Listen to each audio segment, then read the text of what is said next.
तो पहला administrative ethics क्या होता है?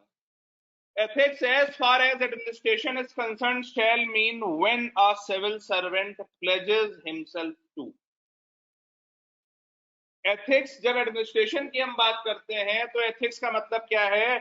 जब सिविल सर्वेंट अपने आप को इन चीजों के लिए कमिट करता है, और सबसे पहली चीज क्या है? Uphold the rule of law. यतो धर्मस्य ततो जयः। धर्म मतलब ड्यूटी। आपकी ड्यूटी क्या है? सबसे बड़ी ड्यूटी क्या है as a civil servant? Upholding the rule of law. क्योंकि आप हो क्या? आप रूलर हो। रूलर मतलब जो रूल को इंप्लीमेंट करने वाला है। और एज अ सिविल सर्वेंट आपकी सबसे बड़ी ड्यूटी क्या है? You pledge yourself to constitution, और कॉन्स्टिट्यूशन के रहते हुए आपकी सबसे बड़ी ड्यूटी क्या है? Protecting the sovereignty, integrity and unity of your state, and that can only happen when there is rule of law in your country and not chaos. Article 14 का जो रूल ऑफ लॉ है, और बिना arbitrary हुए जो rule of law है, जब वो रूल ऑफ लॉ आप इंप्लीमेंट करोगे, only then you can say that I am doing my duty with utmost devotion. Number 1। Number 2, दुनिया की कोई केस स्टडी आ जाए भाई साहब, कोई भी केस स्टडी आ जाए, आप कहीं डीएम हैं, कहीं दंगे हो रहे हैं, आप कहीं एसपी हैं, दंगे हो रहे हैं, आप कहीं नक्सली एरिया में हैं, आपको पकड़ लिया गया है, आपके किसी कलीग को पकड़ लिया गया है, आप कहीं पर काम कर रहे हैं, वहां कोई सीवेज कोई नदी में छोड़ रहा है, आप किसी डीआरडीओ के डायरेक्टर हैं, वहां पे कोई मिसाइल के सीक्रेट बेचे जा रहे हैं, दुनिया को न कुछ भी आ जाए, कभी इमोशनल नहीं होना। कभी भी अपने दिमाग में पहली प्रायोरिटी क्या रखनी है? मुझे रूल ऑफ लॉ के हिसाब से चलना है। उस पोजीशन में मेरे लिए जो आदेश होंगे, जो गाइडलाइन होंगी, जो मेरा कोर्स ऑफ एक्शन होगा, इमोशन से ड्रिवन नहीं होगा। क्यों? क्योंकि जिस चेयर पर आप बैठे हुए हो वो चेयर कैसी है? न्यूट्रल चेयर है।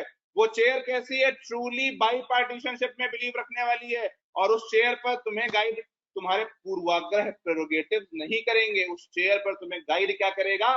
Rule of law.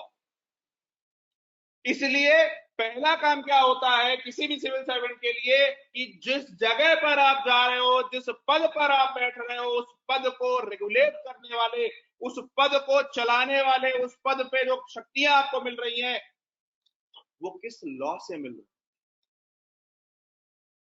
आपका जो अधिकार क्षेत्र है, आपका जो एरिया ऑफ एक्शन है, एरिया ऑफ वर्क है, वो कौन से रूल ऑफ लॉ से चल रहा है, उसके बारे में awareness. This is the first thing जो आगे आएगा, जिसको हम कहेंगे ऑर्गेनाइजेशनल अवेयरनेस। इसके आगे आने वाली कॉम्पिटेंसी। पहला आपने क्या किया? आपको ये पता होना चाहिए कि भाई मैं डीएम हूं या मैं ट्राइबल डिपार्टमेंट का सीईओ हूं, और मेरे पास में ये 8 एक्ट्स हैं। इन 8 एक्ट्स में मुझे ये पावर दी गई है। उसके बाद इन 8 एक्ट्स पर गवर्नमेंट ने ये रूल्स बनाए हैं, जिन रूल्स में मुझे ये पावर दी है।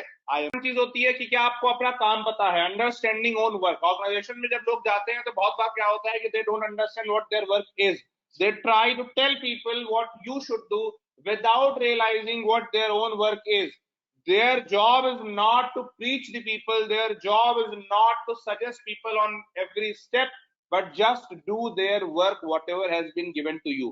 Understanding your work. Understand what is required in their role and how this contributes to departmental priorities. बहुत ज्यादा important है। आपका काम क्या है, आपका रोल क्या है, और आपका जो रोल है वो आपके ऑर्गेनाइजेशन के, आपके डिपार्टमेंट की प्रायोरिटी में कैसे अलाइन हो रहा है, ये समझना होगा। कि अगर मैं काम नहीं करूंगा तो मेरा जो ऑर्गेनाइजेशन है, it will be poorer in work quality, it will not get the efficiency that is required. और हमारे ऑर्गेनाइजेशन का जो मैंडेट है, या हमारे ऑर्गेनाइजेशन की जो प्रायोरिटीज हैं, जो हमारे ऑर्गेनाइजेशन के गोल्स हैं, हम उन्हें अचीव करने में सफल नहीं हो पाएंगे। इसलिए सबसे पहला क्या है? अपना रोल समझना। Understand what is required in that role, and accordingly you should do the function rather than preaching others. Second,